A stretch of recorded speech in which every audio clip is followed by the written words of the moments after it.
Praise the lord. Good morning.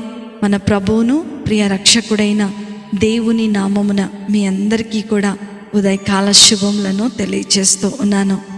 అందరూ బాగున్నారా? దేవుని కృప మీ మీద నిలిచి ఉండునుగాక.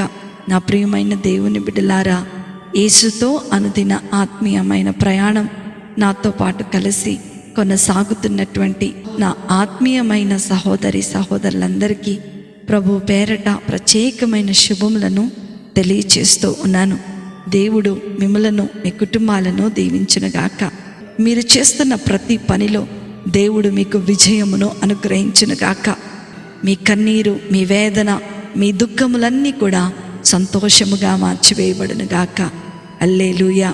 నేటి దిన వాక్యము ద్వితీయోపదేశ కాండము 31వ అధ్యాయము 6వ వచనము. భయపడుకుడి, వారిని చూచి దిగులు పడుకుడి. నీతో కూడా వచ్చేవాడు నీ దేవుడైన యెహోవాయే. ఆయన నిన్ను విడువడు, నిన్ను ఎన్నడూ ఎడబాయడు. హల్లెలూయా.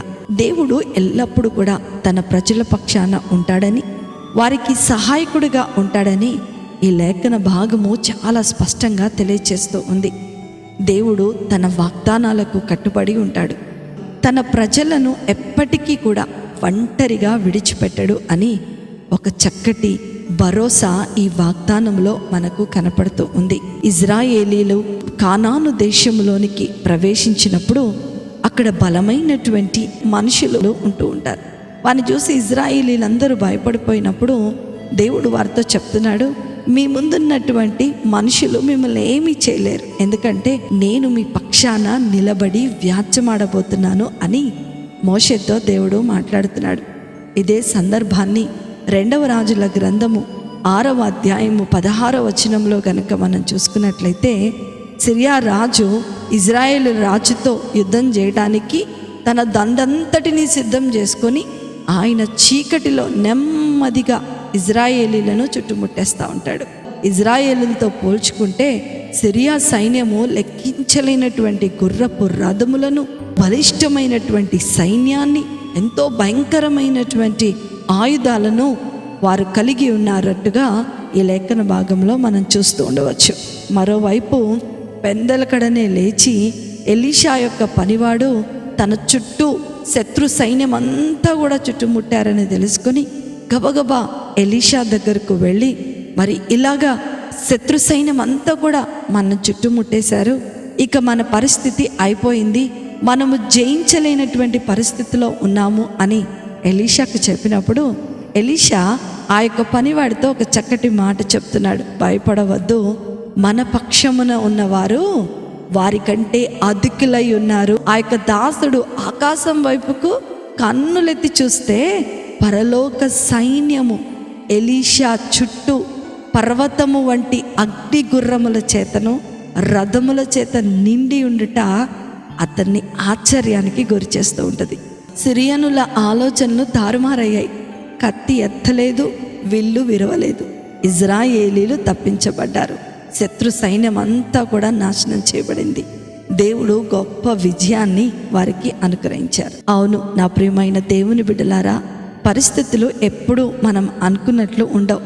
ఎల్లప్పుడూ విశ్వాసముతో జీవించే మనకు ఒకవేళ నలుదిశల నుండి సమస్యలు చుట్టుముట్టినప్పటికీ, లేదా మనలను ముంచివేద్దాం అనేవారు మనలను సమీపించే లోపే దేవుడు మన చుట్టూ ఒక అగ్ని కంచెను వేయగల సమర్థుడు అని ఈ యొక్క లేఖన భాగము తెలియచేస్తూ ఉంది. చాలాసార్లు మనం అనుకుంటాం, మనం టైం బాగోలేదు, మన పరిస్థితులు బాగోలేదు, మనం ఏది మంచి చేయాలనుకున్నా అన్నీ చెడే ఎదురవుతున్నాయి అని మనం అనుకుంటూ ఉంటాం. అయితే దేవుని సమయం ఎప్పటికీ ఖచ్చితమైనది. సమస్యలు మనలను చేరే లోపే దేవుడు దానికి పరిష్కారాన్ని సిద్ధము చేసి మనలను భద్రపరుస్తూనే ఉంటారు అని ఈ ఉదయకాల సమయంలో మనము నమ్మాలి. అందుకే కీర్తనకారుడు 91వ దావీదు కీర్తన 11వ చరణంలో మనం చూస్తే, నీ మార్గములన్నిటిలో నిన్ను కాపాడుటకు తన దూతలకు ఆజ్ఞాపించును అని రాస్తున్నాడు. హల్లెలూయా.